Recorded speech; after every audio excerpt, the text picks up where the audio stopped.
25শে মার্চের কাল রাত স্মরণে রাজধানী জুড়ে নানা আয়োজন। বীর শহীদদের শ্রদ্ধা জানাতে প্রস্তুত পুরো জাতি। জাতীয় স্মৃতিসৌধ এলাকায় নিশ্চিত নিরাপত্তা ব্যবস্থা। সফলতার সঙ্গে 6 বছর পার করল আন্তর্জাতিক অপরাধ ট্রাইব্যুনাল। শীর্ষ যুদ্ধাপরাধীদের বিচার মোকাবিলা করতে হয়েছে নানা বাধা, বলছে প্রসিকিউশন ও তদন্ত সংস্থা। বিএনপি জামাত ক্ষমতায় গেলে দেশে জঙ্গিবাদের প্রসার ঘটে, মন্তব্য আওয়ামী লীগের। গণতন্ত্র ও নির্বাচন নিয়ে খেলা চলছে, অভিযোগ বিএনপির। ভিক্টোরিয়া কলেজের ছাত্রী তনু ধর্ষণ ও হত্যার বিচার দাবিতে রাজধানীতে বিভিন্ন সংগঠনের মানববন্ধন, বিক্ষোভ মিছিল, আন্দোলনের হুঁশিয়ারি। এবং গ্রুপ পর্বের শেষ ম্যাচে কাল নিউজিল্যান্ডের মুখোমুখি হবে বাংলাদেশ। জয় দিয়ে আসর শেষ করতে চান মাশরাফি। টাইগারদের হালকাভাবে নিচ্ছে না কিউইরা।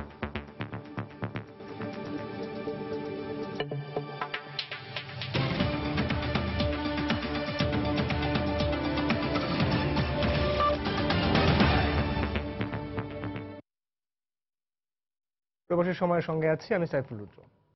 মহান স্বাধীনতার ৪৫তম বর্ষে পদার্পণ করল বাংলাদেশ। বহু বছরের পরাধীনতার গ্লানি আর শেকল ভাঙার এই দিনটি বাঙালি জাতীয় জীবনে গভীর তাৎপর্যপূর্ণ। ৭১-এর ২৬শে মার্চে কোটি কোটি বাঙালির হৃদয়ে মুক্তি আকাঙ্ক্ষার যে সশস্ত্র প্রদীপটি জ্বলে উঠেছিল, বিজয়ের মধ্য দিয়ে তারই রক্তস্নাত পূর্ণতা ছিল ১৬ ডিসেম্বরে। তবে ইতিহাসবিদরা বলছেন, রাজনৈতিক সংকট আর সুশাসনের অভাবে কাঙ্ক্ষিত স্বাধীনতা রয়ে গেছে অধরায়। আয় বৈষম্য কমিয়ে জনসাধারণের মৌলিক চাহিদা নিশ্চিত করার মধ্য দিয়ে প্রকৃত স্বাধীনতা অর্জন করা সম্ভব বলে মত অর্থনীতিবিদদের। আরো জানাচ্ছেন মুজাহিদ শুভ। ৭ কোটি মানুষকে দাবায় রাখতে পারব না। ৭১-এর অগ্নিঝরা মার্চ, ২৩ বছরের বঞ্চনার বিরুদ্ধে স্বাধীনতার দাবিতে উত্তাল বাঙালিকে মুক্তির মন্ত্র শোনান জাতির জনক বঙ্গবন্ধু শেখ মুজিবুর রহমান। সংগ্রাম, স্বাধীনতার সংগ্রাম। ২৫শে মার্চ কাল রাতে গণহত্যায় রক্তে রঞ্জিত হয় সবুজ বাংলার শ্যামল প্রান্তর। সে রাতে গ্রেফতারের আগে ওয়্যারলেসে বঙ্গবন্ধু স্বাধীনতার ঘোষণা দেন। এর একদিন পর চট্টগ্রামের কালুরঘাট বেতার কেন্দ্র থেকে বঙ্গবন্ধুর পক্ষে ঘোষণাটি পাঠ করেন মেজর জিয়াউর রহমান।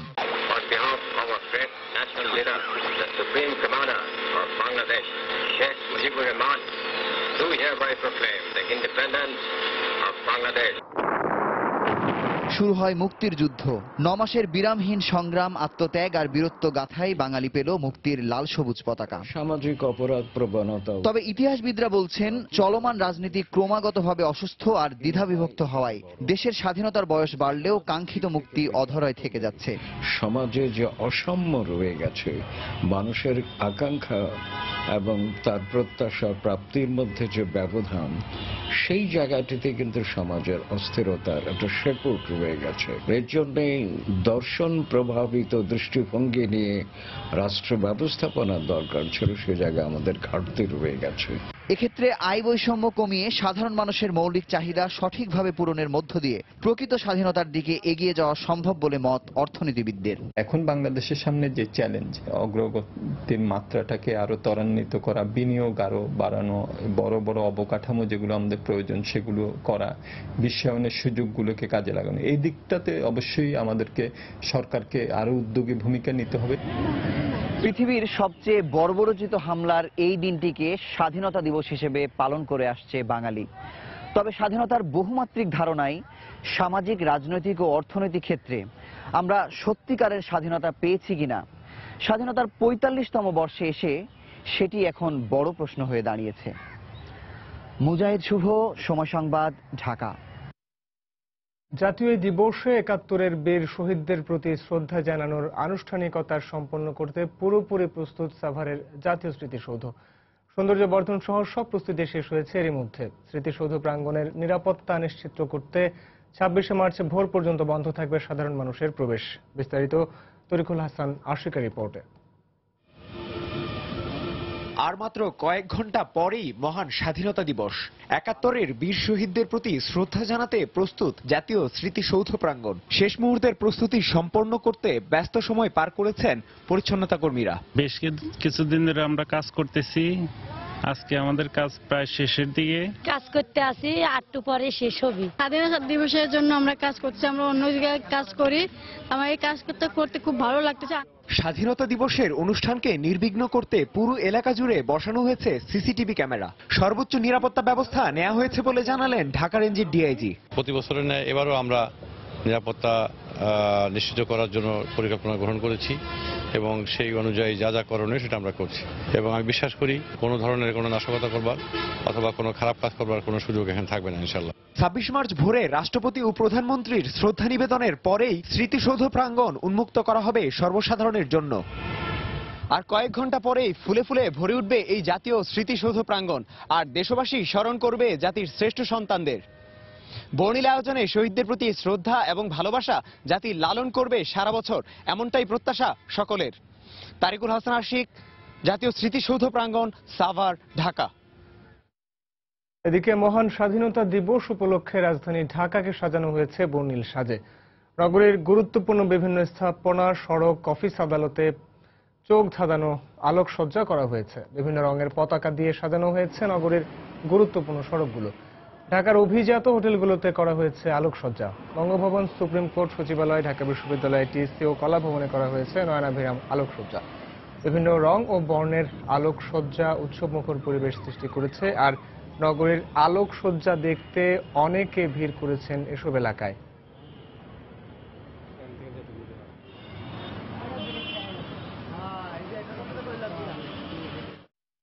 পঁচিশে মার্চকে আন্তর্জাতিক গণহত্যা দিবস হিসেবে স্বীকৃতি দিতে আন্তর্জাতিক মহলের প্রতি আহ্বান জানিয়েছেন সেক্টর কমান্ডার ফোরামের নেতারা। শুক্রবার রাতে পাকিস্তানি বাহিনীর গণহত্যার ভয়াবহতা তুলে ধরে 1971 সালের 25শে মার্চের ভয়াল কালরাত স্মরণ অনুষ্ঠানে এই আহ্বান জানান তারা। একই সাথে 71-এ নির্মমতম গণহত্যার জন্য পাকিস্তানকে ক্ষমা চাওয়ার আহ্বানও জানানো হয় সংগঠনটির পক্ষ থেকে। ঐতিহাসিক সোহরাওয়ার্দী উদ্যানের শিখা চিরন্তনের বেদিতে এই বিশেষ স্মরণ অনুষ্ঠানের আয়োজন করা হয়। রাত 11:05 শিখা চিরন্তনের পাদদেশে মোমবাতি প্রজ্বলন কর্মসূচি দিয়ে শুরু হয় অনুষ্ঠান। পরে নতুন ও প্রবীণ শিল্পীদের গণসঙ্গীত, নৃত্যানুষ্ঠান ও আবৃত্তির মধ্য দিয়ে ভয়াল মার্চের দিনটিকে স্মরণ করা হয়। এ সময় সেক্টর কমান্ডার ফোরাম নেতৃবৃন্দ ও মুক্তিযোদ্ধারা উপস্থিত ছিলেন।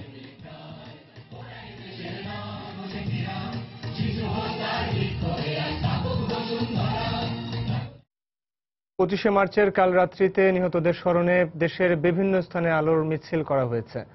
রাত 11:10 বরিশালের কেন্দ্রীয় শহীদ মিনারে মোমবাতি প্রজ্বলন করা হয়।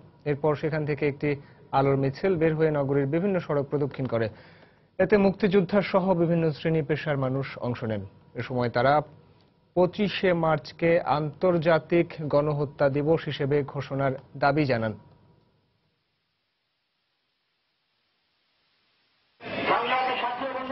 গাইবান্ধায় শুক্রবার সন্ধ্যায় পৌর শহীদ মিনার চত্বর থেকে আলোর মিছিল বের করে বৌদ্ধভূমি সংরক্ষণ কমিটি। এ সময় মুক্তিযোদ্ধা ও তাদের পরিবারের সদস্যরা সহ বিভিন্ন সংগঠনের নেতা কর্মীরা মিছিলে অংশ নেন। পরে মিছিলটি বৌদ্ধভূমিতে গিয়ে শেষ হলে সেখানে শহীদদের স্মরণে মোমবাতি প্রজ্বলন ও নীরবতা পালন করা হয়।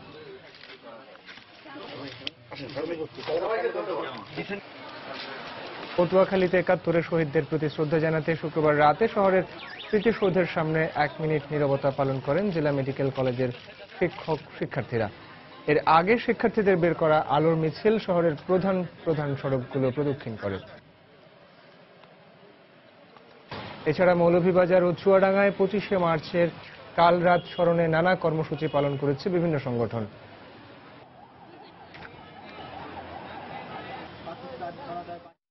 প্রবাসের সময় আরো থাকছে। ব্রাসেলস হামলায় অল্পের জন্য রক্ষা পেয়েছে 3 বাংলাদেশি পরিবার। সেদিনের দুঃসহ স্মৃতি এখনো তারা করে ফেরে তাদের। জড়িত সন্দেহে আরো 16 জন গ্রেফতার। 6 বছর পূর্ণ করল আন্তর্জাতিক অপরাধ ট্রাইব্যুনাল। এই 6 বছরে শীর্ষ যুদ্ধাপরাধীর বিচার শেষ হওয়ায় জনগণের শতভাগ আকাঙ্ক্ষা পূরণ হয়েছে বলে মনে করেন ট্রাইব্যুনাল সংশ্লিষ্টরা। যুদ্ধাপরাধীর সংগঠন হিসেবে জামায়াতের বিচার না হওয়া পর্যন্ত এর কার্যকারিতা থাকবে বলে মনে করেন তারা। আরো জানাচ্ছেন আফজাল হোসেন। মহান মুক্তিযুদ্ধের সময় এদেশীয় মানবতাবিরোধীদের বিচারে 2010 সালের 25শে মার্চ গঠন করা হয় আন্তর্জাতিক অপরাধ ট্রাইব্যুনাল। বিশেষ আইনে গঠিত এই ট্রাইব্যুনাল এখন পর্যন্ত 22 মামলায় 18 জনের ফাঁসির রায় ঘোষণা করেছে, যদিও মামলা নিষ্পত্তি হয়েছে 27 জনের। ট্রাইব্যুনালের দেয়া ফাঁসির দণ্ড বহাল থাকায় এরই মধ্যে শীর্ষ যুদ্ধাপরাধী কাদের মোল্লা, কামারুজ্জামান মুজাহিদ ও বিএনপি নেতা সালাউদ্দিন কাদের চৌধুরীর মৃত্যুদণ্ড কার্যকর করা হয়েছে।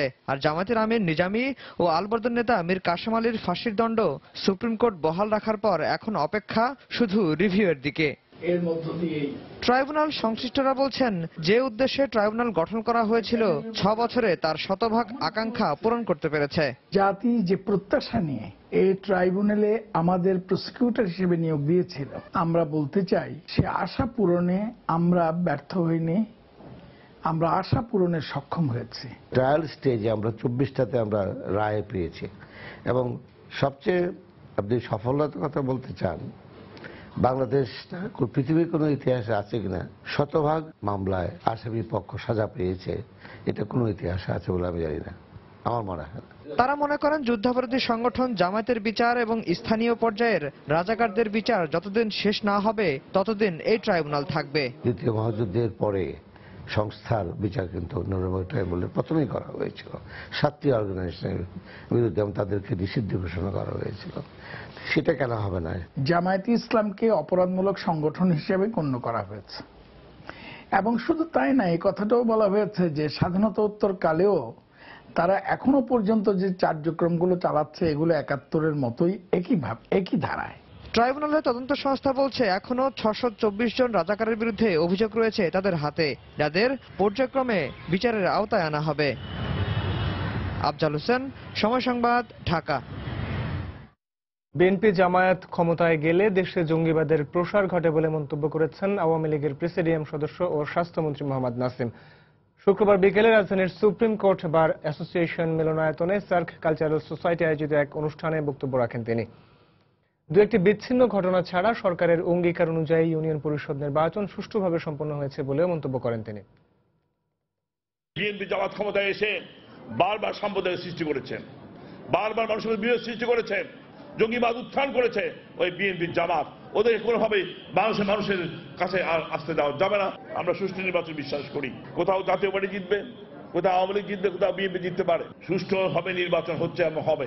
এই ব্যাপারে আইন শৃঙ্খলা বাহিনী কঠোর থাকবে, নির্বাচন কমিশন কঠোর থাকবে, আমরা তাদেরকে সহযোগিতা করব। কোনো ছাড় দেওয়ার প্রশ্ন ওঠে না। দেশে গণতন্ত্র ও নির্বাচন নিয়ে খেলা চলছে বলে মন্তব্য করেছেন বিএনপির ভারপ্রাপ্ত মহাসচিব মির্জা ফখরুল ইসলাম আলমগীর। এই অবস্থায় মানুষের অধিকার ফিরিয়ে আনতে দলমত নির্বিশেষে জাতীয় ঐক্য সৃষ্টির তাগিদ দিয়েছেন তিনি। অন্যদিকে বাংলাদেশ ব্যাংকের রিজার্ভ চুরির সঙ্গে ক্ষমতাসীনদের সম্পৃক্ততার অভিযোগ তোলেন দলের স্থায়ী কমিটির সদস্য ব্যারিস্টার মওদুদ আহমদ। শুক্রবার বিকেলে রাজধানীর ইঞ্জিনিয়ার্স ইনস্টিটিউশন মিলনায়তনে স্বাধীনতা দিবসের আলোচনা সভায় বক্তব্য রাখেন তারা। বাংলাদেশ ব্যাংকে বাইরের কেউ কিছু করে নাই, কোনো হ্যাকিং হয় নাই। বাংলাদেশের ব্যাংকের কর্মকর্তারা এবং আরো আওয়ামী লীগের বা সরকারের মদতপুষ্ট ব্যক্তিরা এর সঙ্গে নিশ্চয়ই জড়িত আছেন। এই দেশে আজকে সাধারণ মানুষ তারা প্রতি মুহূর্তে আজকে জীবন নিয়ে শঙ্কিত, তারা প্রতি মুহূর্তে তাদের জীবনের নিরাপত্তা নিয়ে শঙ্কিত হয়ে পড়েছে বন্ধুগণ। অথচ এখানে গণতন্ত্রের খেলা হচ্ছে, নির্বাচন নিয়ে খেলা চলছে। যে আসুন সমস্ত বিভেদ ভুলে গিয়ে আমাদের অধিকারকে ফিরিয়ে আনার জন্য, আমাদের ভোটের অধিকার, আমাদের বেঁচে থাকবার অধিকার, কথা বলার অধিকারকে ফিরিয়ে আনবার জন্য আমরা সবাই ঐক্যবদ্ধ হয়ে আমাদের সেই গণতান্ত্রিক ব্যবস্থাকে আমরা ফিরিয়ে নিয়ে আসি। কুমিল্লা ভিক্টোরিয়া কলেজের ছাত্রী ও নাট্যকর্মী সোহাগী জাহান তনু ধর্ষণ ও হত্যার বিচার দাবিতে রাজধানীতে নানা কর্মসূচি পালন করেছে বিভিন্ন সংগঠন। মানববন্ধন, বিক্ষোভ সমাবেশ ও পতাকা মিছিল থেকে এই হত্যার সঙ্গে জড়িতদের দ্রুত গ্রেফতার ও বিচারের আওতায় আনার দাবি জানানো হয়। দোষীদের দ্রুত আইনের আওতায় না আনা হলে কঠোর আন্দোলনের হুঁশিয়ারি দেন সংগঠনগুলো। কুমিল্লা ভিক্টোরিয়া কলেজের ইতিহাস বিভাগের শিক্ষার্থী ও নাট্যকর্মী সোহাগী জাহান তনু ধর্ষণ ও হত্যার ঘটনায় জড়িতদের বিচার দাবিতে মানববন্ধন ও বিক্ষোভ করেছে বাংলাদেশ অনলাইন অ্যাক্টিভিস্ট ফোরাম। শুক্রবার সকালে জাতীয় প্রেস ক্লাবের সামনে এ কর্মসূচি পালন করা হয়। এতে বক্তারা এ ধরনের ঘটনায় উদ্বেগ প্রকাশ করেন। যেভাবে শিশু হত্যা হচ্ছে, যেভাবে নারী হত্যা হচ্ছে, যেভাবে কিশোরী হত্যা হচ্ছে, তাহলে বলবো আমি নিরাপদ নই, আমার বোন নিরাপদ নয়, ঘরে ঘরে কোনো নারী কোনো মেয়ে নিরাপদ নয়। যারা নির্মমভাবে হত্যা করেছে তাদের অনতিবিলম্বে গ্রেপ্তার করে দ্রুত বিচার ট্রাইব্যুনালের মাধ্যমে ফাঁসি নিশ্চিত করার জন্য সরকারের প্রতি আমাদের আহ্বান। নারীকে শুধুমাত্র ব্যবসায়িক পণ্য হিসেবে শুধুমাত্র সমাজের একটি ভোগ্য পণ্য হিসেবে বিবেচনা করা যতদিন পর্যন্ত চলতে থাকবে ততদিন পর্যন্ত এই নির্যাতনকে বন্ধ করা সম্ভব নয় বলে আমরা মনে করি। আপনারা জানেন এদিকে বিকেলে রাজধানীর শাহবাগে তনু হত্যাকারীদের বিচার দাবিতে গণসমাবেশ করে গণজাগরণ মঞ্চ। সমাবেশে বক্তারা অভিযোগ করেন বিচারহীনতার সংস্কৃতির কারণেই দেশে ধর্ষণের মতো ঘটনার বিচার হয় না। সারা বাংলাদেশের মানুষ এই রিজার্ভ লুটের ঘটনায় বিক্ষুব্ধ। ঠিক একই সময়ে সোহাগী জাহান তনুকে হত্যা করা হলো। রিজার্ভ লুটের ঘটনা আর তনুর ধর্ষণ এবং হত্যার ঘটনা কি আদৌ বিচ্ছিন্ন ঘটনা? কেননা একটি ঘটনার বিচার হয়নি, অথচ একটি ঘটনা দিয়ে আরেকটি ঘটনাকে সবসময় ধামাচাপা দেওয়ার চেষ্টা করা হয়। তনুকে যেখানে হত্যা করা হয়েছে সেখানে এত সহজে তনুকে এত নির্মমভাবে হত্যা করে তার লাশ ছিন্ন ভিন্ন করে ফেলে রাখবার আসলে কোনো সুযোগ নেই। এছাড়া তনুর হত্যার প্রতিবাদে পতাকা মিছিল করেছে কেন্দ্রীয় খেলাঘর আসর। বিকেলে ঢাকা বিশ্ববিদ্যালয়ের রাজু ভাস্কর্যের সামনে থেকে পতাকা মিছিল শুরু হয়। ক্যাম্পাসের বিভিন্ন সড়ক প্রদক্ষিণ করে মিছিলটি কেন্দ্রীয় শহীদ মিনারে গিয়ে শেষ হয়। ইজাদ শৌমিক, সময় সংবাদ, ঢাকা। সোহাগী জাহান তনুর হত্যার কারণ উদ্ঘাটনে এরই মধ্যে কার্যক্রম শুরু হয়েছে এবং পুলিশ প্রশাসনকে সর্বাত্মক সহযোগিতা প্রদান করছে সেনাবাহিনী। শুক্রবার রাতে এক সংবাদ বিজ্ঞপ্তিতে এই কথা জানায় আন্তঃবাহিনী জনসংযোগ পরিদপ্তর আইএসপিআর। সংবাদ বিজ্ঞপ্তিতে আরও জানানো হয়, গত 20 মার্চ আনুমানিক রাত 11টায় কুমিল্লা সেনানিবাসের সীমানা সংলগ্ন এলাকায় তনুকে অচেতন অবস্থায় খুঁজে পেয়ে মিলিটারি পুলিশকে খবর দেন তার বাবা। পরবর্তীতে তনুকে দ্রুত সিএমএইচে নেওয়া হলে সেখানে কর্তব্যরত চিকিৎসক তাকে মৃত ঘোষণা করেন। প্রবাসী সময় আরও থাকছে। অস্ট্রেলিয়ার কাছে 21 রানে হেরে আসর থেকে পাকিস্তানের বিদায়। সেমিফাইনালের রেসে টিকে রইল অজিরা। দক্ষিণ আফ্রিকাকে 3 উইকেটে হারিয়ে সেমিতে ওয়েস্ট ইন্ডিজ।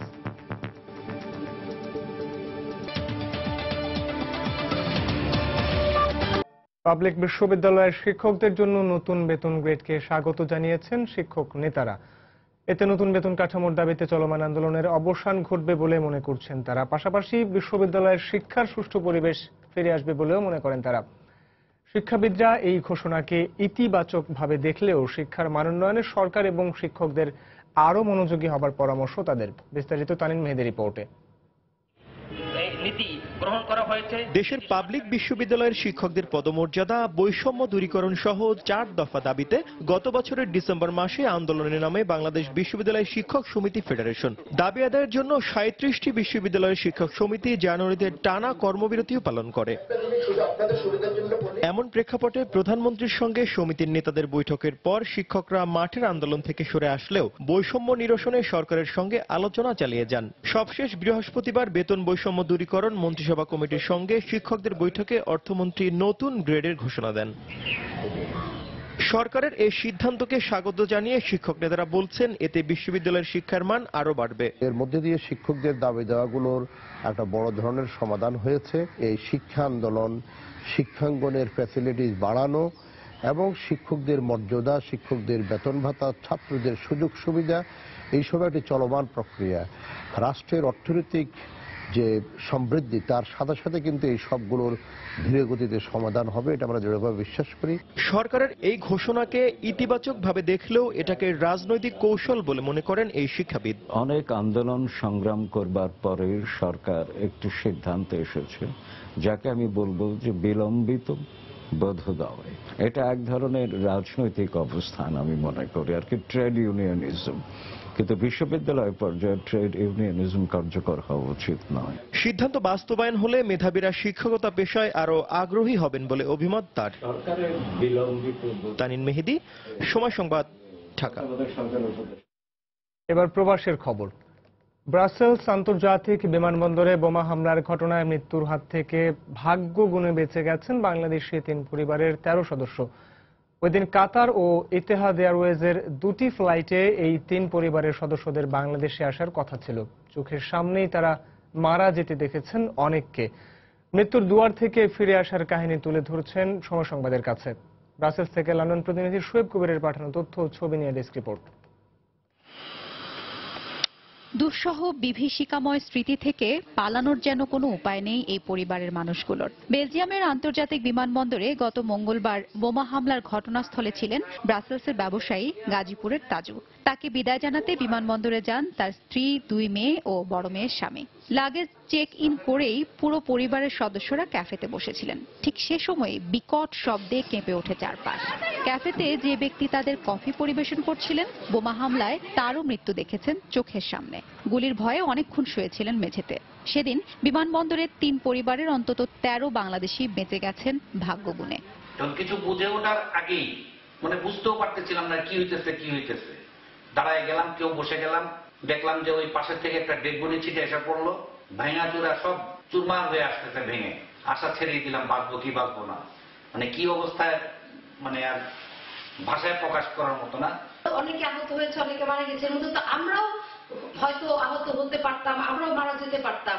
আমরা ইনসিকিউর ছিলাম যে কোথায় দাঁড়াবো, এখানে যে বোমা ব্লাস্ট হবে না। হামলার এই ঘটনায় এখনো থমকে আছে ব্রাসেলস। ঘরে বসে টিভিতে সেসব খবরই দেখছেন সবাই। শারীরিকভাবে অক্ষত থাকলেও মনের দিক দিয়ে মুষ্টে পড়েছেন তাজুর পরিবারের সদস্যরা। লোক আমাদেরকে সার্ভ করে তার আগে মাত্র করলো স্যার, ওর দিকে খালি তাকালাম আর ওই ছেলেও আমার সামনে ব্রাস্টার পুরো এমনি পড়ছে। হঠাৎ করে এক্সপ্লোজ হলো, তখন আগে যে বুঝতেছিলাম না যে আসলে কি আমরা এখানে দাঁড়ায় রিয়েলিটি ফেস করতেছি, এটা কিভাবে সম্ভব হবে। এরকম মাথা চিন্তা আসতে না আসতে দেখি যে সেকেন্ড বোমটা এক্সপ্লোজ হচ্ছে। তখন তো আমরা সবাই শিওর যে না, আমরা হয়তো 1-2 সেকেন্ডের মাঝে হয়তো হয় গুলি করবে আমাদেরকে, যে কোনো আরেকটা বোম এক্সপ্লোজ হবে। তখন আমরা সবাইকে তাকায় দেখতেছিলাম যে কোনো সময় হয়তো আমরা এখানে থাকবো না, যে কোনো সময় হয়তো আমরা শেষ। সেদিন ব্রাসেলসের আন্তর্জাতিক বিমানবন্দর ও মেট্রো স্টেশনে সিরিজ বোমা হামলার ঘটনায় অন্তত 34 জন নিহত হয়, আহত হয় 3 শতাধিক। সময় সংবাদ, ব্রাসেলস, বেলজিয়াম। 25শে মার্চকে আন্তর্জাতিক গণহত্যা দিবস হিসেবে ঘোষণার দাবিতে মানিক মিয়া এভিনিউতে সংসদ ভবনের সামনে মোমবাতি প্রজ্বলন করেছে নানা শ্রেণী পেশার মানুষ। 71-এর 25 মার্চ কাল রাতে নিরস্ত্র বাঙালির উপর পাকিস্তানি হানাদারদের নির্মম গণহত্যা স্মরণে অনুষ্ঠানটি আয়োজন করে আন্তর্জাতিক যুদ্ধাপরাধী গণবিচার আন্দোলন। শুক্রবার সন্ধ্যা নামতেই মোমবাতি জ্বালিয়ে স্বাধীনতা সংগ্রামের শহীদের স্মরণে কিছুক্ষণ নীরবতা পালন করেন তারা। এ সময় যুদ্ধাপরাধীদের বিচার ত্বরান্বিত করার দাবি জানান সাধারণ মানুষ। একই সাথে বাংলাদেশে মুক্তিযুদ্ধের পক্ষের শক্তি সরকার ও বিরোধী দলে থাকার কোনো বিকল্প নেই বলে উল্লেখ করেন অনুষ্ঠানে যোগ দেয়া 14 দলের নেতারা। তারা বলেন 71-এর পরাজিত শক্তিরাই আজ পাকিস্তানের সঙ্গে আঁতাত করে বাংলাদেশকে জঙ্গি রাষ্ট্র বানাতে চেষ্টা চালাচ্ছে।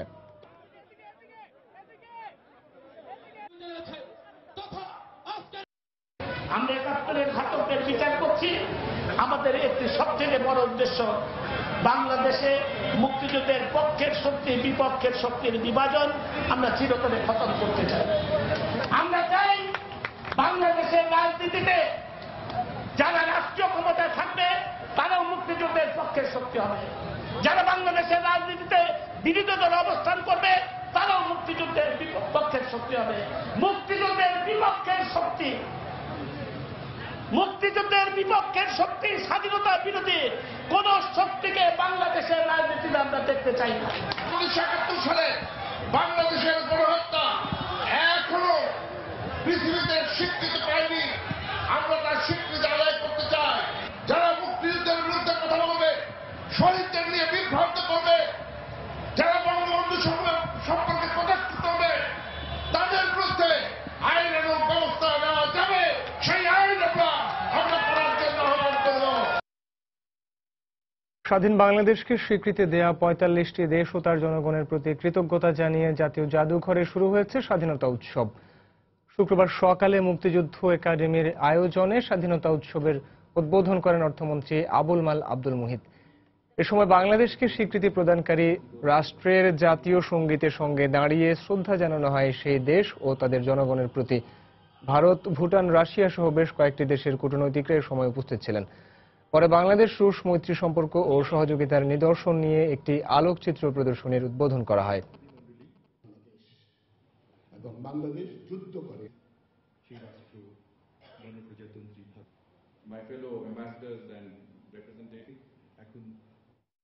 25শে মার্চের কাল রাতকে গণহত্যা দিবস ঘোষণার আহ্বান জানিয়েছেন মুক্তিযোদ্ধার শহীদ সন্তান ও সাংস্কৃতিক কর্মীরা। শুক্রবার রাতে কেন্দ্রীয় শহীদ মিনারে 71-এর ঘাতক দালাল নির্মূল কমিটির এক সমাবেশে তারা এই আহ্বান জানান। সমাবেশ শেষে কেন্দ্রীয় শহীদ মিনারে 25 মার্চের গণহত্যায় শহীদদের স্মরণে মশাল প্রজ্বলন করা হয়। এরপর মোমবাতি জেলে আলোর মিছিল বের করেন সর্বস্তরের মানুষ। আলোর মিছিল নিয়ে তারা যান জগন্নাথ হলের বৌদ্ধভূমিতে। সেখানে গণহত্যার শিকার ছাত্র শিক্ষকদের প্রতি শ্রদ্ধা নিবেদন করেন তারা।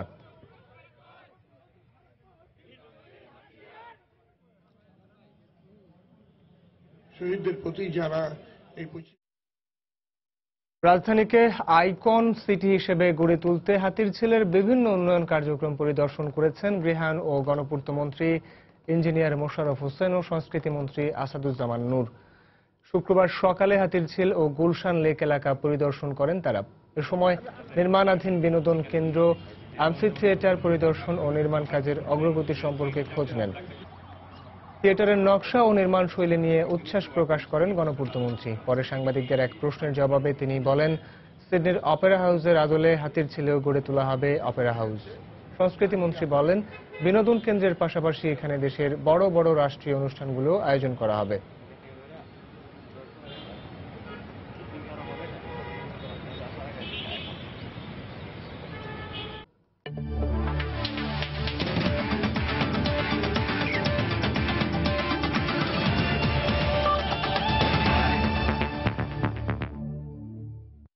খেলার খবর, টি-20 বিশ্ব আসরের খবর।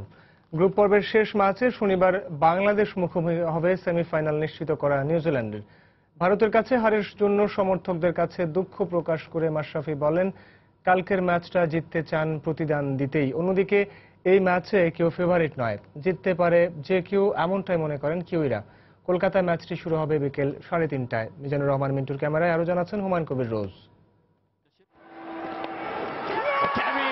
টুর্নামেন্টে এখন পর্যন্ত অপ্রতিরোধ্য যে দল, লড়াইটা তাদের সাথে। 3 ম্যাচের 3টিতেই জিতে সবার আগে সেমিফাইনালে নিউজিল্যান্ড, সমান 3টি ম্যাচে হেরে বিদায় বাংলাদেশের। তাই তো তেমন কোনো হইচই নেই এই ম্যাচকে ঘিরে। কিন্তু গেল ম্যাচের দগদগে ক্ষত এখনো রক্তক্ষরণ ঘটাচ্ছে পুরো বাংলাদেশ দলের হৃদয়ে। হাজার মাইল দূরে থাকলেও সমর্থকদের কান্না যেন শুনতে পেয়েছেন মাশরাফিরা। কিন্তু যারা মাঠের যোদ্ধা, তাদেরও তো হৃদয়ে রক্তক্ষরণ হচ্ছে।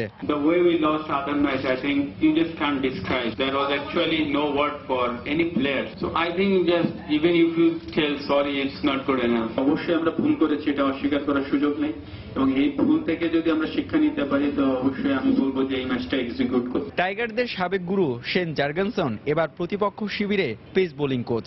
সাকিব, তামিম, মুশফিকদের ব্যাটিং দর্শন তার ভালোই জানা। শেষ ম্যাচের প্রতিপক্ষ বাংলাদেশের কাছে ওয়ানডেতে 2বার হোয়াইট ওয়াশ হওয়ার তিক্ত অভিজ্ঞতা আছে কিউইদের, তাই কিনা সতর্ক ব্ল্যাক ক্যাপসরা। ভারতের বিপক্ষে ওই ম্যাচের পর ওদের হালকাভাবে নেয়ার কোনো সুযোগ নেই। এমনিতেই উপমহাদেশের কন্ডিশনে বাংলাদেশ আমাদের বিপক্ষে দুর্দান্ত খেলে। কঠিন ম্যাচ হবে, যে কেউই জিততে পারে এই ম্যাচে।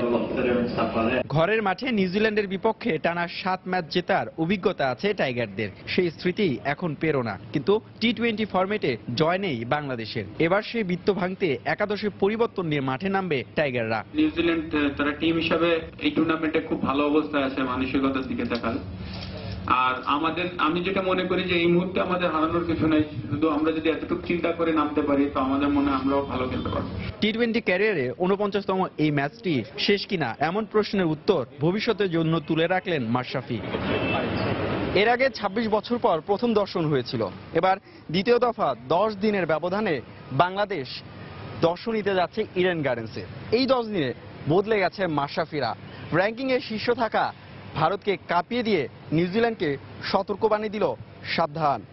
কলকাতার ইডেন গার্ডেন্স থেকে হুমায়ুন কবির রোজ, সময় সংবাদ, ভারত। সম্প্রতি বাংলাদেশের ক্রিকেট অনেক ভালো করছে। ভবিষ্যতে এই দেশের ক্রিকেট আরও এগিয়ে যাবে বলে বিশ্বাস ভারতের কিংবদন্তি সাবেক ক্রিকেটার সৌরভ গাঙ্গুলির। সময় সংবাদে দেয়া একান্ত সাক্ষাৎকারে তিনি একথা বলেন। একই সঙ্গে চলতি বছরে বাংলাদেশ প্রথমবারের মতো ভারতের মাটিতে টেস্ট খেলতে যাবে বলেও জানান ভারতের অন্যতম সফল এই সাবেক অধিনায়ক। তিনি না থাকলেও বাংলাদেশের ক্রিকেট সমর্থকদের হৃদয় জুড়ে আছেন। তিনি হলেন ভারতের সাবেক অধিনায়ক এবং কিংবদন্তি ব্যাটসম্যান সৌরভ গাঙ্গুলি। তিনি কথা বলবেন সময় সংবাদের সাথে।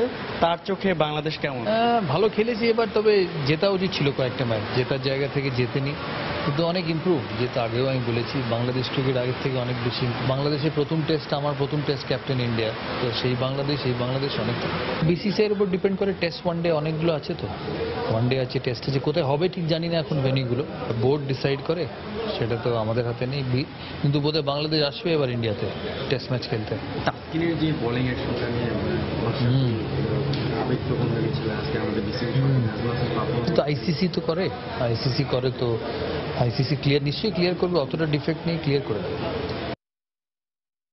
এদিকে সেমিফাইনাল নিশ্চিত করল ওয়েস্ট ইন্ডিজ। নাগপুরের লো স্কোরিং ম্যাচে দক্ষিণ আফ্রিকাকে 3 উইকেটে হারিয়েছে ক্যারিবীয়রা। টস জিতে দক্ষিণ আফ্রিকাকে ব্যাটিংয়ে পাঠায় ওয়েস্ট ইন্ডিজ, আর দলীয় মাত্র 20 রানে আমলা, ডুপ্লেসি ও রাইলি রোশোর উইকেট তুলে নেন ক্যারিবীয়রা। তবে চতুর্থ উইকেট জুটিতে ডিভিলিয়ার্সের সঙ্গে 26 রানের জুটি করেন ডিকক। ব্যক্তিগত 10 রান করে ডিভিলিয়ার্স আউট হবার পর মিলারও দ্রুতই তাকে অনুসরণ করেন। এরপর ডিকক ও উইজের 50 রানের জুটিতে বিপর্যয় কিছুটা সামলে ওঠে দক্ষিণ আফ্রিকা। ডিকক ব্যক্তিগত 47 এবং উইজে 28 রানে আউট হন। শেষ দিকে মরিসের অপরাজিত 16 রান, 122 রানের সংগ্রহ পায় প্রোটিয়ারা। জবাবে শুরুতেই গেলের উইকেট হারায় ওয়েস্ট ইন্ডিজ। তবে পরে চার্লসের 32 ও স্যামুয়েলসের 44 রানের দায়িত্বশীল ইনিংসে ভর করে জয়ের ভিত করে ক্যারিবীয়রা। শেষ দিকে কিছুটা নাটকীয়তা তৈরি হলেও 2 বল 3 উইকেট হাতে রেখে জয়ের বন্দরে পৌঁছায় ওয়েস্ট ইন্ডিজ।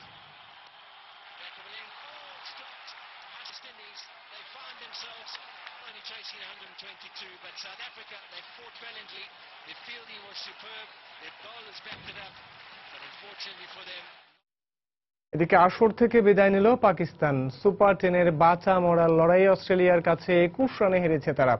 টস জিতে প্রথমে ব্যাট করে 4 উইকেটে 193 রান সংগ্রহ করে অজিরা। জবাবে 8 উইকেট হারিয়ে 172 রান তুলতে সক্ষম হয় পাকিস্তান। মোহালিতে দলীয় 42 রানে অস্ট্রেলিয়ার 2 ব্যাটসম্যান খাজা ও ওয়ার্নারের উইকেট তুলে নেন ওয়াহাব রিয়াজ। এরপর 57 রানে ফ্রেঞ্চ আউট হলে দলের হাল ধরেন স্মিথ। ম্যাক্সওয়েলের সঙ্গে 62 ও ওয়াটসনকে সঙ্গে নিয়ে অপরাজিত 74 রানের জুটি করেন অজি অধিনায়ক।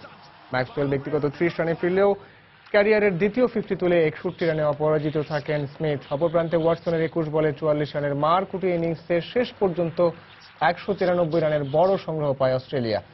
জবাবে ব্যাট করতে নেমে দলীয় 20 রানে শেহজাদের উইকেট হারায় পাকিস্তান। তবে শারজেলের 30, লতিফের 46 ও উমর আকমলের 32 রানে জয়ের স্বপ্ন দেখতে থাকে পাকিস্তান। কিন্তু ফকনার জাম্পাদের বোলিং তোপে একে একে উইকেট হারিয়ে বিপাকে পড়ে শহীদ আফ্রিদির দল। শেষের দিকে শোয়েব মালিক 20 বলে 40 রানের ইনিংস খেললেও তা জয়ের জন্য যথেষ্ট হয়নি। একাই 5 উইকেট তুলে নিয়ে ক্যারিয়ার সেরা বোলিংয়ের পাশাপাশি ম্যাচ সেরার পুরস্কার জিতে নেন জেমস ফকনার।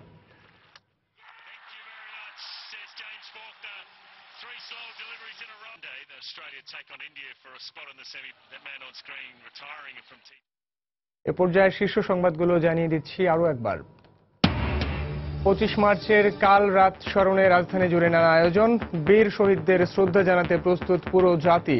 জাতীয় স্মৃতিসৌধ এলাকায় নিশ্ছিদ্র নিরাপত্তা ব্যবস্থা। সফলতার সঙ্গে 6 বছর পার করল আন্তর্জাতিক অপরাধ ট্রাইব্যুনাল।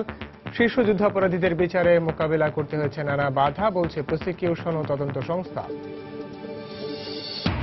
বিএনপি জামায়াত ক্ষমতায় গেলে দেশে জঙ্গিবাদের প্রসার ঘটে, মন্তব্য আওয়ামী লীগের। গণতন্ত্র ও নির্বাচন নিয়ে খেলা চলছে, অভিযোগ বিএনপির। ভিক্টোরিয়া কলেজের ছাত্রী তনু ধর্ষণ ও হত্যার বিচার দাবিতে রাজধানীতে বিভিন্ন সংগঠনের মানববন্ধন, বিক্ষোভ মিছিল, আন্দোলনের হুঁশিয়ারি। এবং গ্রুপ পর্বের শেষ ম্যাচে শনিবার নিউজিল্যান্ডের মুখোমুখি হবে বাংলাদেশ। জয় দিয়ে আসর শেষ করতে চান মাশরাফি। টাইগারদের হালকাভাবে নিচ্ছে না কিউইরা।